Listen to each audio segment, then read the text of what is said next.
உச்சி மேல முடிஞ்சு வச்ச மறு கொழுந்து வாசம் உன்னுடைய பேரை சொல்லி தசம் முழுக்க வீசும்.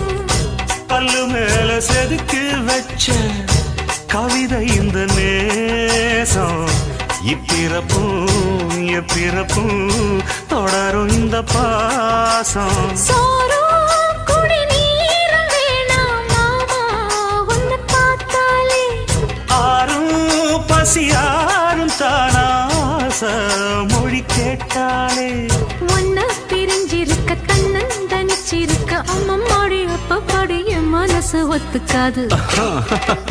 செந்தூர பாண்டிக்கு ஒரு சோடி கிளி கூட சோழ கழுது போல தொளத்த